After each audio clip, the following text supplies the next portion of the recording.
40 pages, 3 countries, 1 name, 11 times, 3 different aliases. You know that name. You recruited that person in Warsaw in 1999 at a lunch you did not arrange, and you did not write anything down. You mark the briefing. You set it in the outbox. You pour a second cup of coffee and the morning continues. You feel nothing in particular about any of it. What the final level reveals is the one thing this world takes that you never agreed to give. Level 1. The Trainee. You are 26 years old and the building does not appear on any commercial map. Camp Peary sits on 9,000 acres of Virginia woodland, and everyone calls it the farm. You call it whatever they tell you to call it. That habit starts here. The curriculum runs 18 weeks. Mornings are tradecraft. Afternoons are area studies. Cable writing, a report format so specific that a misplaced comma returns the document to your desk unmarked. You run surveillance detection routes through a small mock city built inside the tree line. Your instructors play the surveillance. You never spot them. That is the point. On week 3, you write a contact report and mark it secret with your signature alone. No review, no senior approval required. You did not expect it to feel like anything. It does. A man sits across from you in the cafeteria for 11 straight days. He is not a trainee. He is not staff. He does not explain, and nobody asks. You learn quickly that the farm runs on questions that cost more to ask than to leave alone. On a Wednesday, your mother calls and asks where you are. Virginia, you tell her. Training. She says, "Okay, well, eat something." You say you will. Level 2, the junior officer. Your first posting is Warsaw. You are 28. Your cover is 3rd Secretary for Economic Affairs at the American Embassy, which means you attend 4 diplomatic receptions a week and talk to other diplomats about energy policy you have memorized but do not understand. You report back to headquarters. Headquarters wants assets. You do not have assets. You have 63 mid-level officials who know you as a diplomat named David who is interested in infrastructure financing. You meet them for coffee. You file reports. After 14 months, you have produced nothing classified above confidential, and your supervisor has not mentioned it, which is how you know they have noted it. On a Tuesday in November, a man named Merrick tells you something at a lunch you did not arrange. A name, a transfer, a ministry official who is not who the ministry says he is. You listen the way they trained you to listen.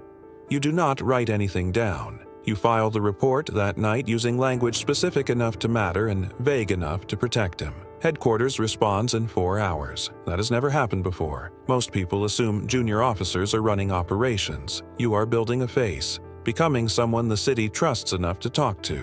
That takes longer than anyone tells you before you arrive. Level 3, the case officer. What comes next is the part most people never see from the inside. You are 32 and you have 4 active assets. You know their children's names. You know which one drinks too much and which one checks over his shoulder before sitting at any table. You know these things because you have started to notice that you do it too. 3 times. Every table. An asset you have run for 26 months produces a document identifying a foreign intelligence officer who has been embedded inside a NATO partner's defense ministry for 6 years. You cable the report to headquarters. 3 weeks later, a deputy director sends a commendation to your station chief. The station chief tells you in a hallway, quietly, with no one else present.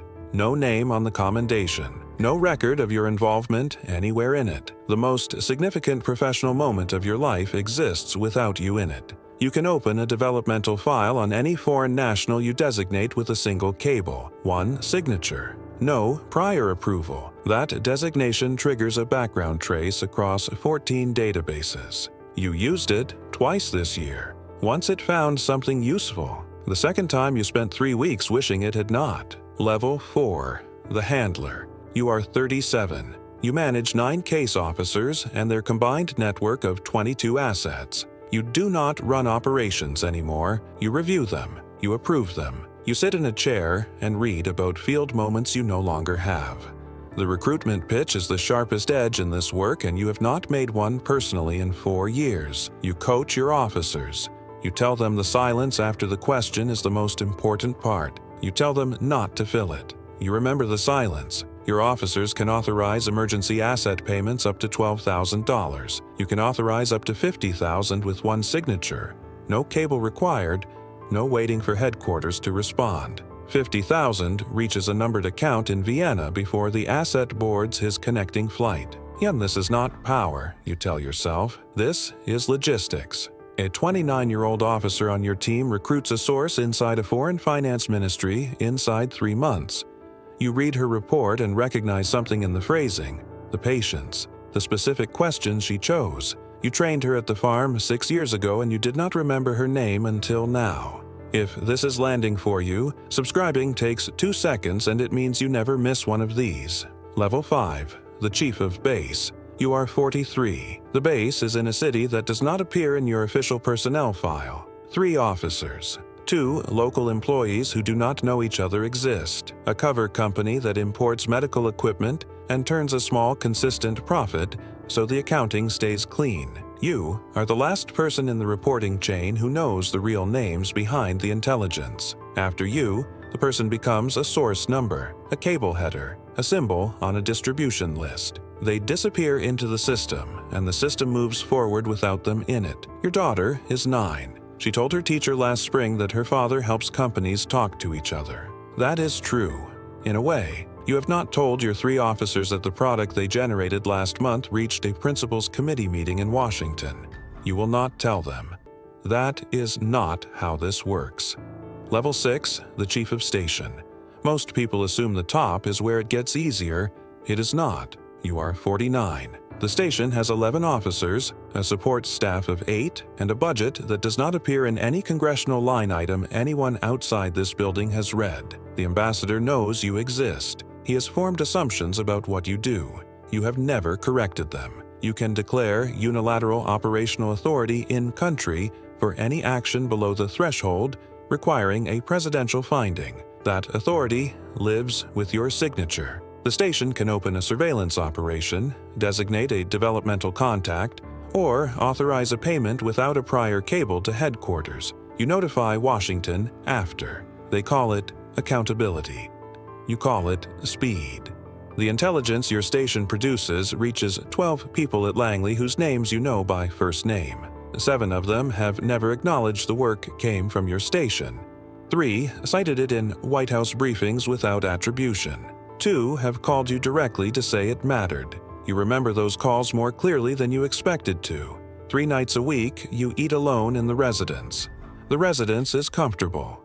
You have learned to call it home, because the alternative is understanding what it actually is. Level 7, the Division Chief. Washington. 7th floor. The window faces the Potomac when the sky is clear. You are 55. You oversee operations across 22 countries and 400 officers. None of them know your name. They know the cable header. They know the chain of command. You are a classification, a decision structure, a signature at the top of a form. You have invoked compartmented access twice this year. That designation makes a program invisible to the standard congressional oversight review cycle. Authorized under a provision inside a classified annex that most oversight staff have never read because the annex itself requires a clearance most of them do not hold. You used it to protect a network that took 9 years to build. You would use it again. A briefing reaches your desk at 7 in the morning. 40 pages, 3 countries, one name appearing 11 times across 3 different aliases. You know that name. You recruited that person in Warsaw in 1999 when you were a junior officer, 28 years old, at a lunch you had not arranged, and you listened the way they trained you to listen, and you did not write anything down. You read the briefing. You mark it with your signature. You set it in the outbox. You pour a second cup of coffee, and the morning continues. Somewhere right now, a 26-year-old is sitting in a government building filling out a 17-page form. They listed 3 foreign language proficiencies. They wrote an essay about why they want to serve. The image in their head does not include the form they are currently filling out. It does not include 14 months of receptions in Warsaw. It does not include eating alone. The form gets submitted. The system processes it. The cycle continues.